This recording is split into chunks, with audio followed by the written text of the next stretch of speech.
পর্যটকবাহী জাহাজ চলাচল শুরুর দ্বিতীয় দিনে রোমাঞ্চকর ভ্রমণে সেন্ট মার্টিন দ্বীপে পৌঁছালেন ১,১৯৪ জন পর্যটক।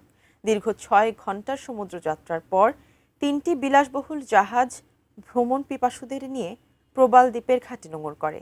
সেন্ট মার্টিন থেকে বিস্তারিত জানিয়েছেন আমাদের কক্সবাজার প্রতিনিধি অর্পণ বড়ুয়া।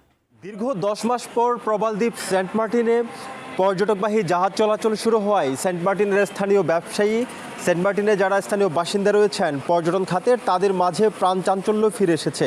এই মুহূর্তে আমি রয়েছি সেন্ট মার্টিন দ্বীপের যে স্থানীয় সেন্ট মার্টিন বাজার রয়েছে, সেখানে আমি অবস্থান করছি। এখানে যে হোটেল মোটেল রিসোর্টগুলো রয়েছে সেখানেও আমরা ঘুরে দেখেছি, সেখানে প্রাণ চাঞ্চল্য ফিরেছে। যারা দীর্ঘদিন ধরে আসলে বেকার ছিলেন তারা কাজে যোগ দিয়েছেন। পাশাপাশি এখানে যে রেস্টুরেন্টগুলো আছে, সেখানে রেস্টুরেন্টগুলোতে সেন্ট মার্টিনের সবচেয়ে বেশি আকর্ষণীয় যে খাবার সেটি হচ্ছে ফিশ ফ্রাই।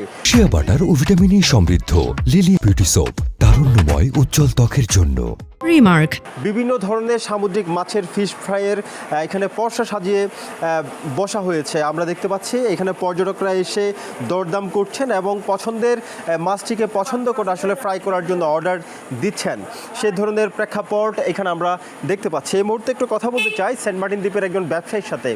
২ মাস তো উন্মুক্ত করে দেয়া হলো, কেমন লাগছে? আসলে এটা আমাদের জন্য ঈদ বলেই চলে। খুব ভালো লাগতেছে। ২ মাস সিজন, কিন্তু আমাদের 10টা মাস বসে থাকা সেটা একটা মানুষের পক্ষে সম্ভব না। ধন্যবাদ। যেমনটি বলছিলেন, আসলে এখানে ২০০-এর উপরে রিসোর্ট রয়েছে যেখানে প্রতিদিন ৫,০০০ মানুষ থাকতে পারবে।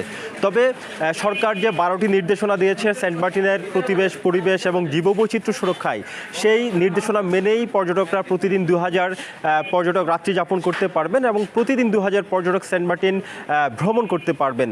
এই ধরনের যে নির্দেশনা দেওয়া হয়েছে সরকারের পক্ষ থেকে, সেই নির্দেশনাও কঠোরভাবে এখানে প্রতিপালনের জন্য সরকারের পক্ষ থেকে আসলে এখানে কাজ চলছে বলে আমরা জানতে পেরেছি।